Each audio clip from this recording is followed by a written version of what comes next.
Olá, seja muito bem-vindo, seja muito bem-vinda. Tá começando mais um ponto de partida React, em que eu confronto Pedro Doria, que tá aqui ao meu lado, com os questionamentos, as dúvidas, os posicionamentos todos de vocês que nos acompanham. Tudo bem, Pedro? Tudo bem, senhora. Pedro, a gente está vivendo um momento histórico sem precedentes. Para além da condenação de Jair Bolsonaro, a gente tem também a condenação de vários militares de alta patente. Primeira vez na história do Brasil que a justiça julga e condena generais que tentaram um golpe de Estado.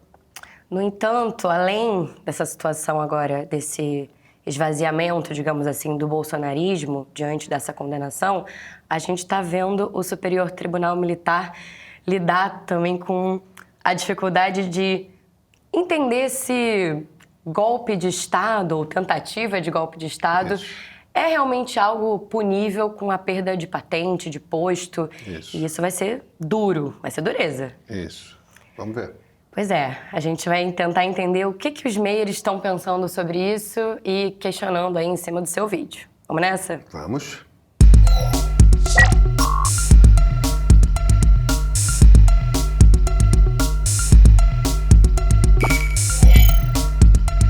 Pedro, esses assuntos da condenação do núcleo central da trama golpista e também dessa situação que o Superior Tribunal Militar está enfrentando, eles se misturam, né? Super. Os vídeos dessa semana se misturam. Então, eu vou também trazer perguntas que vão se misturar, comentários que vão se misturar. Vamos lá. Mas vamos nessa. Pedro, o @BigBro disse que Bolsonaro não acabou, que o estrago da lavagem cerebral feita nunca mais vai ter conserto. E a Cristiana ponderou o seguinte, que é muito triste, porque a mãe dela, com traços de personalidade paranoica, piorou muito com esta criatura. Acredito que essa criatura, na verdade, seja o fenômeno do bolsonarismo. De fato, a gente entrou no Brasil, digamos, um frenesi bolsonarista? Não. Não? Em 18, certamente,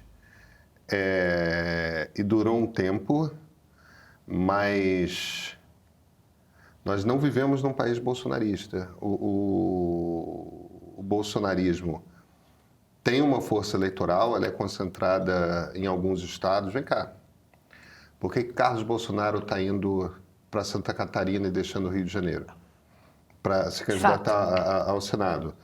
Porque eles fizeram um cálculo eleitoral, eles chegaram à conclusão de que tem uma vitória mais fácil lá do que cá. E o bolsonarismo nasceu no Rio de Janeiro. Vamos lá, Yasmin. A gente precisa ficar lembrando as pessoas de uma coisa. Elas não podem confundir o que acontece no segundo turno com o que é a opinião média da sociedade brasileira. Tá certo? E elas não podem confundir um voto em Bolsonaro num voto contra a democracia. O que eu quero dizer com isso? É uma questão de pragmatismo. Se você perguntar o que é uma democracia, sair perguntando para as pessoas na rua o que é uma democracia, a maioria das pessoas não vai ser capaz de explicar direito o que uma democracia liberal é. Aliás, se bobear, talvez algumas das pessoas que estejam assistindo a gente não saberia ter uma ideia, entendeu? São pessoas que se falam política, têm alguma ideia e tal, mas não sabem o que é exatamente, o que é um regime constitucional exatamente, qual é a estrutura de uma constituição liberal. Talvez essa seja a nossa maior crise, né? Não, pois é. O que faz de uma democracia liberal? Por que uma democracia liberal é de um jeito? Existe outro tipo de democracia que não é uma democracia liberal? Esses debates não são debates triviais. Então, as pessoas sentem que o país não está funcionando, que a gestão do país não está funcionando não é no sentido de o governo do momento, mas a relação dos três poderes, elas não entendem exatamente o que pode, o que não pode. Vem cá, o exército pode, não pode ter... Para a maior parte dos brasileiros, política, para mais de metade dos brasileiros, política é uma coisa sobre a qual você pensa no ano da eleição e no segundo semestre. Tá? E o voto é movido fundamentalmente por identidade e por emoção. Por emoção ligada à identidade. Se você é uma pessoa conservadora, se você é uma pessoa de direita, você não quer a eleição do PT. Não quer. Agora, se você é uma pessoa de esquerda, você acha que você não quer uma eleição de alguém que não seja de esquerda. E está tudo certo. É esse ímpeto que move as pessoas no segundo turno. Tá certo? Então, para a maior parte das pessoas que votaram no Bolsonaro, aquilo é muito mais um voto contra o PT do que um voto contra o Lula, do que um voto numa ditadura, numa coisa assim. Eu não estou dizendo que não existam pessoas que entendam exatamente em quem que estão votando e o que estão pedindo e desejem aquilo, mas é um percentual muito pequeno dos eleitores o que quer, de fato, a instauração de um regime autoritário no lugar do regime democrático. O ponto que eu estou tentando fazer aqui é o seguinte: mesmo no auge do bolsonarismo, não é verdade que a maior parte das pessoas que votaram no Bolsonaro desejassem uma ditadura, desejassem o fim da democracia. Isso não é verdade. Agora, existia um núcleo ali que desejava. Hoje, o bolsonarismo é muito menor.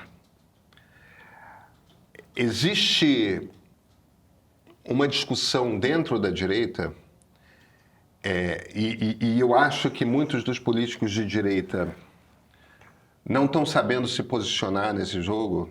Existe um debate sobre o quão necessário é você carregar o nome do Bolsonaro na direção do segundo turno, na direção da eleição presidencial. Qual o tipo de conversa que existe hoje nos partidos da direita? Hoje, eles estão levando a coisa em banho-maria, porque eles querem uma chapa única de direita e uma chapa única sem nenhum Bolsonaro. Eles querem virar a página. Agora, eles vão ficar flertando com o bolsonarismo. E isso complica, eu acho, a vida para eles. Eles já entenderam que é hora, e eles querem, porque é um saco essa família Bolsonaro, fica atacando os caras o tempo todo, tal. Tipo, não é bom. Mas, dado isso, eles sentem que ainda precisam ter um tipo de flerte, algum tipo de aceno, porque tem lá uns 12% de eleitores que gostariam muito de o Bolsonaro voltar a ser presidente. Então, eles acham que eles precisam desses eleitores. No segundo turno, eles não precisam desses eleitores. Esses eleitores não vão votar no Lula. E esses eleitores vão votar contra o Lula. Eles não vão ficar em casa também. Sim, mas isso está dado, é como se fosse... Isso está garantido de alguma maneira. Para esses 12%, digamos assim, da direita. Eu digo que sim, afirmo que sim, mas não existe dentro do comando dos partidos de direita essa convicção. Tem gente que acha que não. Tem gente que acha que o Bolsonaro representa um tipo de mobilização emocional da direita que nunca teve antes e sem ele não vai voltar a ter. Eu acho que eles estão errados, mas, enfim, não importa. O bolsonarismo está no fim. A coisa que é importante, no fim das contas, aqui o bolsonarismo está no fim. Pedro, eu vou trazer agora um trio de comentários, mas eu vou começar com esse, da Dona Ana, @DonaAna, que ela diz o seguinte: adoraria um governo chato, adoraria o picolé de chuchu como presidente. A gente está falando, obviamente, de Geraldo Alckmin, vice-presidente da República. A Dona Ana e todo o Brasil teve 2 oportunidades de ter isso. De ter um picolé de chuchu, meu Deus. Foi em 2006 e em 2018. Escolheu-se não votar em Geraldo Alckmin. Em 2006, votou-se até menos no segundo turno do que no primeiro turno. Então, o picolé de chuchu não tem cara de que vai ser presidente, não. Agora, tem chance de continuar sendo vice. Cara, esse apelido Enfim, eu vou seguir aqui porque eu acho muito interessante quando você traz essas diferenças na hora do... Como isso pode impactar o posicionamento na hora de votar, quando a gente pensa o que é ser progressista, o que é ser conservador, o que é ser reacionário, enfim. O Warley Pimentel, ele diz o seguinte: Pedro, me parece que o ponto está justamente no final do vídeo. Bolsonaro está muito mais próximo do que Mark Lilla chama de reacionário. O bolsonarismo clama por uma revolução às avessas. A ideia de um movimento que pudesse levar o país a um passado idealizado. No caso, é o Brasil de 64, que por sua vez foi uma reação ao Brasil que havia surgido em 46, quando o país havia começado uma experiência democrática pós-Estado Novo. Daria para pensar que Bolsonaro e o bolsonarismo representam estruturas psicológicas e políticas historicamente intrincadas à formação nacional. E o Luan diz o seguinte, para fechar: sempre me intrigou essa mistura instável de rebeldia e autoritarismo que esteve no Bolsonaro desde o início. Mas a solução do enigma é simples. Ele é a favor do respeito à autoridade, contanto que seja ele quem manda. Eu iria além. Eu não estou discordando de nada, não, mas o Brasil ideal do Bolsonaro não é o Brasil de 64. Se você presta atenção no discurso dele, ele tem um discurso muito similar ao do Plínio Salgado, que é o líder do movimento integralista na década de 1930, que é o fascismo brasileiro. O Brasil, que é o Brasil ideal do Bolsonaro, é o Brasil ideal do Plínio. Ele é um Brasil que, vamos lá, vamos enumerar. É um Brasil cristão. Em que sentido é um Brasil cristão? É um Brasil cristão no sentido de que as leis do Estado se adequam a uma ideia de leis cristãs, tá certo? A valores cristãos. É claro que o Plínio estava acenando ali para a Igreja Católica, o Bolsonaro para as igrejas evangélicas, mas fundamentalmente é uma coisa ali, um mix de leis rígidas que vem principalmente do Velho Testamento, tá certo? Então, se a gente fala de leis, a gente está falando essencialmente de leis que são o mais próximas possíveis às leis da Bíblia. Número 2, é um Brasil mais agro do que urbano. Não é o Brasil da indústria, da cidade, da modernidade. É o Brasil do campo, da fazenda, tudo mais. Aí, a partir daí, olha que interessante, todo movimento fascista tem o seu homem ideal, né? O alemão ideal, o italiano ideal, tal. Quem era o brasileiro ideal do Plínio Salgado? Era o sujeito do campo que é homem e, portanto, sendo homem, sendo macho, impõe seu desejo a uma natureza que, no Brasil, por ser um país tropical, é uma natureza forte, agressiva, que se impõe. Tipo, a mata tropical não é uma mata de país temperado. Sim. É uma mata Não fechada. são aqueles pinheiros com neve, aquela coisa isso. quase morta, uma natureza quase morta. É uma mata fechada, que tem onça, jaguaratirica, tem aranha, tem cobra, tem tipo... Se meter no mato não é uma coisa sem risco. De fato. É uma coisa perigosa. Então, na cabeça do Plínio, ele falava muito disso. O homem ideal é aquele caboclo que é do mato e ele entra no mato. Ele entra no mato de pé descalço. Ele se impõe ao mato. Ele controla o mato. Ele domina o mato. Ele transforma o mato em fazenda, em plantação. Ele faz daquela terra inútil, útil. Tá certo? Mas é uma coisa que esse ato de desbravar o mato é um ato de desbravar que exige fundamentalmente virtudes masculinas. Da forma mais estereotipada também, o possível, tá força certo? bruta, dominante e tal. E coragem, imposição, e eu sou o dono disso, eu me imponho a isso, eu desbravo isso. E o que isso tem a ver com o bolsonarismo? O que é a relação do Bolsonaro primeiro, você concorda que o Bolsonaro é muito mais ligado ao agro do que à urbe? Com certeza. Com certeza. Qual é a postura do Bolsonaro em relação à floresta? O que tem que fazer com a floresta? O homem tem que se impor à floresta. Derrubar e... Está lá porque tem riquezas, é nosso por sermos brasileiros. É uma visão exploratória. Vamos nos impor à floresta. Agora, é só plantação, é só agropecuária que o Bolsonaro fala?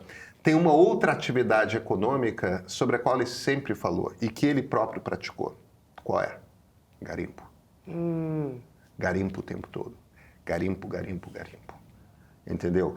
De ouro, evidentemente, mas não só de ouro, mas também de terras raras. Ele tinha aquela obsessão que o Enéas tinha com nióbio, tudo mais, a coisa da atividade de mineração.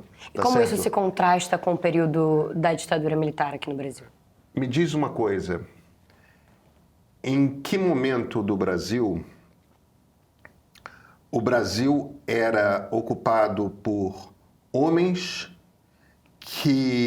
cuja principal atividade era se lançar ao mato, explorar esse mato em busca de garimpo, em busca de metais preciosos? Em que momento da história do Brasil a lei civil era a lei da igreja? A sua certidão de nascimento era a sua certidão de batismo. A sua certidão de casamento era o casamento dentro da igreja. Em que momento do Brasil, claramente, o homem tinha uma posição dentro da família hierarquicamente acima da posição da mulher? A gente está falando de um Brasil imperial, é isso mesmo? Não, a gente está falando de um Brasil colônia. A gente está falando do tempo dos bandeirantes. Meu Deus. Isto é o Brasil ideal do Bolsonaro. O Brasil do Império já está se urbanizando. O Brasil ideal do Bolsonaro é o Brasil colônia. A gente não consegue fugir disso, Yasmin. Se você para descrever todos os atributos que ele junta a respeito do Brasil e fala não, o grande Brasil não é o Brasil da cidade. O Brasil da cidade é decadente. O grande Brasil é o Brasil do agro. Entendeu? Das grandes fazendas. A gente precisa botar o mato abaixo e dominar o mato. A gente precisa... você tem uma visão de sociedade que é extremamente hierarquizada, né? Tem os chefes e tem os subalternos. Esse é o Brasil colônia. O ideal do Brasil... Então, sim, o Bolsonaro é reacionário. E olha, eu iria além. Tem uma coisa que o Mark Lilla não fala... quando ele fala de reacionarismo, mas só existe um tipo de fazer política que é simultaneamente revolucionário e reacionário. Porque o reacionário quer uma volta brusca para um passado imaginado, idealizado. O revolucionário quer a instauração de uma coisa completamente diferente, de um regime completamente diferente. Certo. Que tipo de regime se propõe instaurar uma coisa que se pretende moderna, nova, radical, usando sistemas de comunicação super novos, mas essa coisa radicalmente nova que ele pretende construir, revolucionária, portanto, é baseada exclusivamente numa visão de um passado distante daquela terra. Ou seja, simultaneamente reacionário e revolucionário. O que é isso? Fascismo. Tá explicado. Tá bastante explicado. Pedro, eu quero avançar um pouco mais no assunto no Supremo, é ótimo, do Superior Tribunal Militar. Vamos lá, eu vou trazer aqui alguns comentários. O @Tchacabum, excelente esse @. Ele falou o seguinte: eu tenho certeza de que o STM vai aliviar para os golpistas. Corporativismo demais nas Forças Armadas. E o EG Coutinho diz o seguinte: é vergonhoso que haja tanta comoção com a possibilidade de militares irem para o mesmo presídio que eu iria se cometesse o mesmo crime. O Brasil precisa acabar com essas regalias que tornam os militares uma casta e os civis, cidadãos de segunda classe.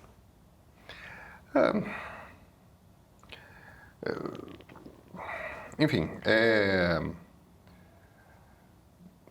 não que eu discorde, eu acho que quem comete crime comum tem que ser preso na mesma cadeia de todo mundo, mas eu não teria tanta certeza de que o STM tende a não punir os generais, tá? Existe uma pressão do alto comando do Exército para fazer o expurgo, para botar os caras para fora do Exército.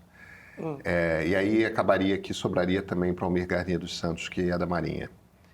Existe essa pressão. Agora, muitos dos ministros do STM não querem fazer isso. Então,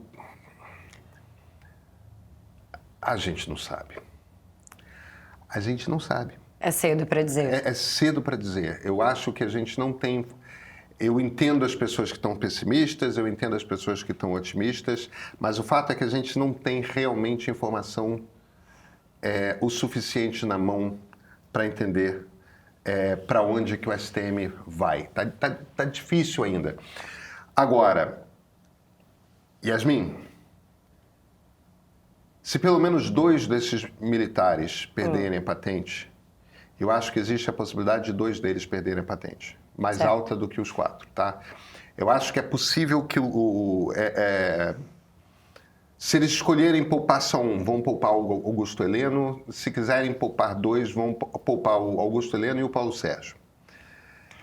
Então eu não acho Braga absurdo. Neto realmente... Eu não acho absurdo o Almir Garnier e o Braga Neto, que se tornaram pessoas muito malquistas dentro do Exército e da Marinha, serem punidos e os outros 2 não.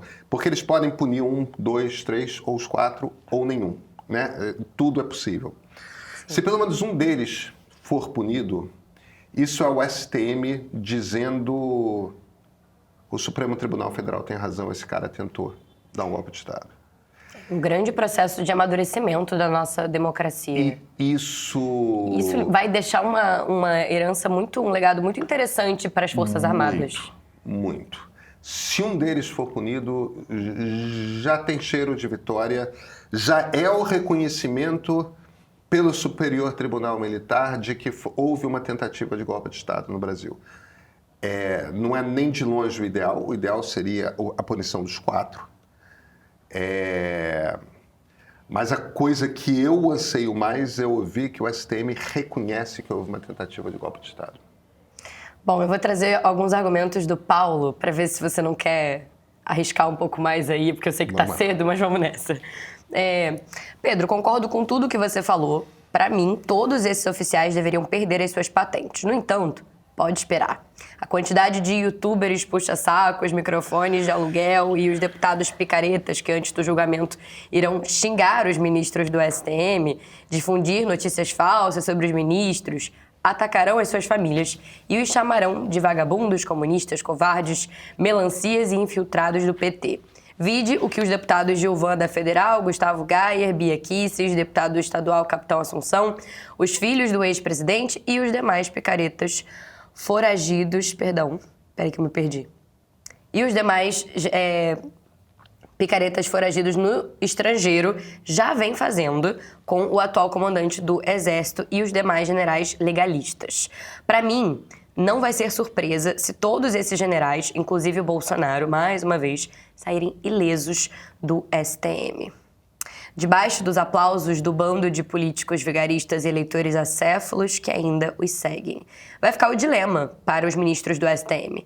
Ser aclamado por bolsonarista como patriota que corrigiu o STF ou virar melancias traidores? Só para exemplificar, veja como o senhor Luiz Fux virou herói para esses patifes, com o seu voto absurdo em defesa desses golpistas. Será que os ministros do STM vão resistir a essa tentação?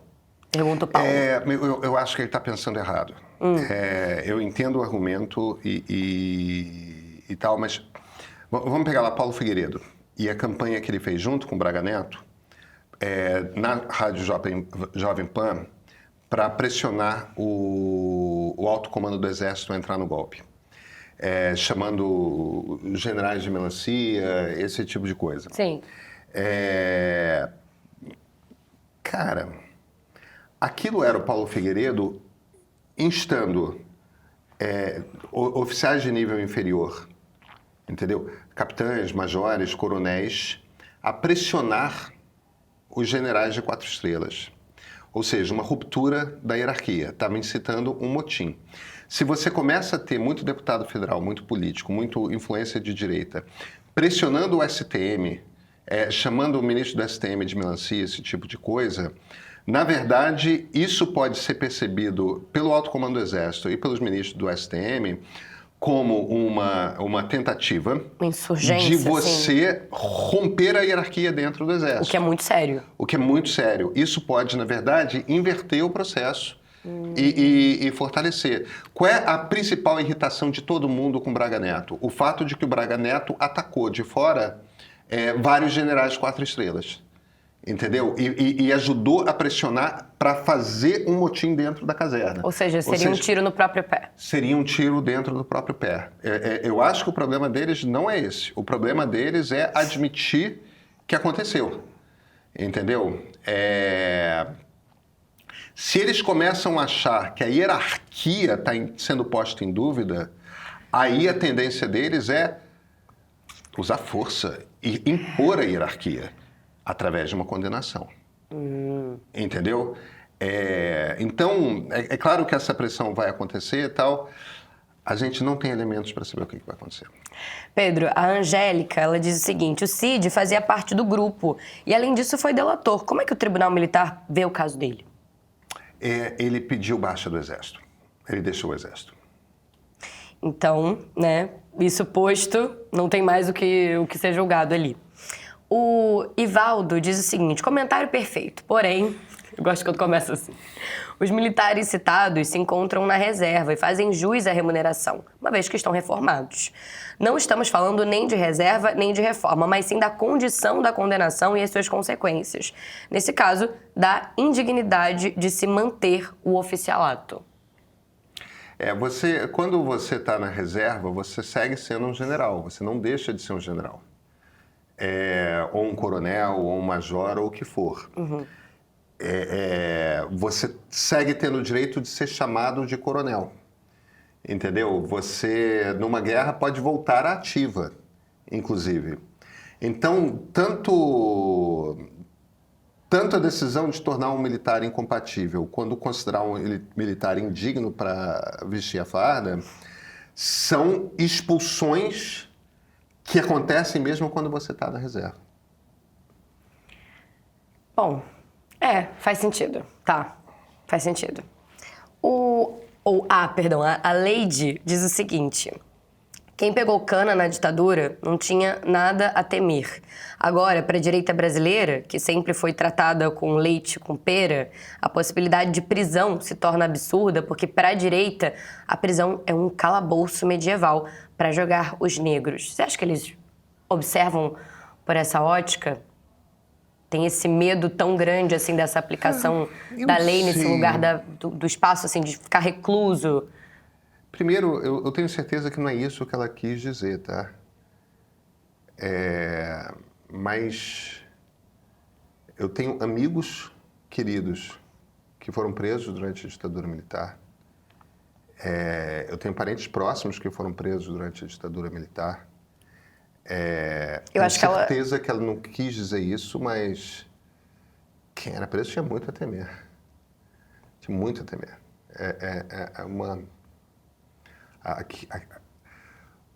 O que esses facínoras militares fizeram durante a ditadura militar com os presos políticos, Yasmin, agora, eu não chegaria... Eu acho que tem uma turma assim que acha que cadeia é lugar de preto pobre. E tem uma visão de classe e no limite, inclusive, uma visão racista. O que não tem nada a ver com ser conservador. O que não tem nada a ver com ser conservador. O ponto que eu faria é que eu não tenho convicção de que todas as pessoas são assim. Muitas pessoas simplesmente não acreditam que eles fizeram qualquer coisa de errado. E tem um outro grupo de pessoas, e é um grupo de pessoas que aí são aqueles bolsonaristas puro sangue, que o ponto é um pouco diferente. O ponto é que não acreditam neste regime, que é o regime democrático. Não acreditam na justiça do regime democrático. Só na justiça de Deus, diria Michele. Não vou entrar no ponto de que justiça que eles acreditam. Mas eu acho que é uma coisa até mais profunda, não é apenas uma questão de classe ou de raça, e vai mais além. A justiça não deveria ser aplicada se você é uma pessoa de direita, porque você está simplesmente tentando reinstalar um regime que é o regime mais legítimo, porque este regime atual é ilegítimo. O raciocínio é esse. Pedro, eu quero já me encaminhar para o final com o comentário do Sérgio. Ele diz o seguinte: Pedro Doria, você é um excelente profissional e uma pessoa admirável. Seu único defeito, veja só, ou a sua principal virtude é não ser progressista dependendo do contexto. O que você acha, Pedro? Eu sou progressista. Ele está dizendo que dependendo do contexto... Eu sou progressista. Vamos lá. Como é que é isso de liberal progressista? Acho que vale explicar. Vamos lá. Eu queria que você contextualizasse, inclusive pensando na sua opinião sobre essa questão do julgamento da trama golpista. Eu costumo usar a expressão liberal progressista, mas ela é uma expressão que não faz nenhum sentido porque todo liberal, de fato, é por natureza progressista. O termo mais adequado seria ou um liberal de esquerda ou um liberal social, tá? Que essencialmente é um liberal que considera que existe um papel importante para o estado de bem-estar social, tá? Para serviços empregados pelo Estado, né? Educação pública de qualidade, saúde pública de qualidade, esse tipo de coisa. Alguma previdência pública, quer dizer, eu acho que existe um papel importante para o Estado, particularmente num país desigual como o do Brasil. Isso me faz um liberal social, isso me faz um liberal de esquerda. Agora, progressista todo liberal é. Sabe, tem uma frase do Martin Luther King que eu acho que é uma das... Eu já repeti ela algumas vezes em vídeos do meio. Que eu acho que resume uma visão de mundo liberal com uma elegância e uma beleza que poucas outras frases resumem. O que o Martin Luther King dizia era o seguinte... Chega de suspense. O arco da história se curva na direção da justiça. Então, ele não está dizendo que o caminho é uma linha reta. Ele está falando de um arco da história. Às vezes a coisa vai um pouco para trás, às vezes a coisa vai um pouco para frente. Mas ele acredita que estamos sempre e continuadamente na direção de um mundo que é melhor. Um mundo que é mais justo. Mas a justiça também é interpretativa, dependendo da época. É mais justo para maior quantidade de pessoas, é mais isso justo que você quer dizer? Maior quantidade. Tem um movimento liberal importante na Inglaterra do século XIX, no iníciozinho do século XIX, primeira metade do século XIX, que é o movimento utilitarista. E a ideia do utilitarismo é justamente essa de que você deve fazer a busca pela felicidade, pela justiça e tudo mais, é aquilo que for o melhor para a maior quantidade possível de pessoas. Partindo-se do princípio de que não é possível para todos, então a gente vai sempre procurar o melhor para a maior quantidade possível de pessoas. Então, quando eu estou falando de justiça, estou falando de aquilo que pode ser considerado justo para a maior quantidade possível de pessoas. O que eu quero dizer com essa frase do Luther King, Yasmin? Isso é essencialmente uma visão progressista. É acreditar que você está indo na direção do progresso sempre. Que existe um progresso para ser alcançado. O que é o contrário do progressista? É o conservador. O conservador acha que como está bom, mexe pouco. O progressista acha que como está, podia ficar muito melhor, então tem que mexer. Se você usa progressista em contraste com conservador, eu acho que a melhor maneira para esse termo eu sou absolutamente progressista. E eu acredito que o arco da história se curva na direção da justiça. Eu piamente acredito nisso. É uma visão de mundo absolutamente incrustada. Não está bom o mundo, ficará melhor e precisa de que nós, seres humanos, trabalhemos para que ele fique melhor. Essa é essencialmente uma visão liberal e é uma visão progressista. Agora, essa não é a única visão progressista.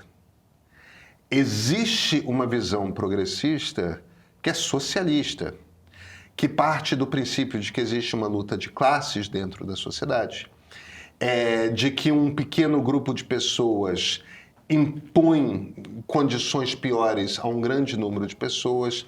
Eu não acho que exista esse determinismo dessa forma. Eu acho que a estrutura da sociedade é muito mais complexa do que algo que possa ser explicado por uma luta de classes. Portanto, eu não sou socialista. Eu não tenho uma visão socialista da história, da política, da sociedade. Mas eu também não tenho uma visão conservadora. Então, liberais, como socialistas, são progressistas. A ideia de como que é esse progresso é diferente para o liberal e é diferente para o socialista. Pedro, eu vou me permitir fazer uma última pergunta, resgatando aqui uma pergunta de outro vídeo do Caio. Ele diz que é fã do programa e assiste quase todo dia desde outubro de 2024. E, bom, eu guardei porque ele fez muitas perguntas na época e aí eu falei, bom, vou ter que dar uma guardada para ir perguntando à medida que for possível. E eu queria fechar com um pedido dele de recomendação de livro para dar orgulho ou nostalgia de ser tucano, já que a gente falou do Geraldo Alckmin, que virou essa página. Eu queria te perguntar se você tem alguma recomendação de algum livro que pense essa nostalgia, enfim. A Saga Brasileira, Miriam Leitão. Excelente. Muito bom. Recente publicação, é um livro com uma capa belíssima, inclusive. A cara do Brasil. E eu acho que a Miriam conta o que esse país se transformou. Melhor do que qualquer outra pessoa. Perfeito. Fechando, então, com recomendação de livro. Tá aí, Caio, veio. Um dia vem. Tem que acreditar que um dia vem. O arco da história se curva na direção de uma boa indicação literária também. Bora, pois. Obrigada, Pedro. Até semana que vem. Obrigado a você, Que você siga melhorando aí. Semana que vem ainda acho que estou com isso aqui ainda. Ah, entendi. Vai parecer reprise. Mas... Entendi. Eu mudo a camiseta. Eu boto outra camiseta preta. Troca de cor, pelo amor de Deus. Obrigada, Pedro. Até semana que vem. O ano eleitoral começa agora. De hoje até o Confirma nas Urnas, você vai ouvir muitas coisas sobre as eleições de 2026. O nosso trabalho aqui no meio é organizar essa avalanche, dar contexto, bastidores de Brasília e diferentes pontos de vista. Nessa semana de Black Friday, o plano anual do Meio Premium está apenas por R$ 120. Assinando hoje, você vai receber até o final das eleições matérias exclusivas, acesso ao nosso catálogo de streaming com produções de cinema sobre política e artigos de grandes formadores de opinião à esquerda, ao centro e à direita. Seja premium e tenha a eleição inteira, olha, na sua mão.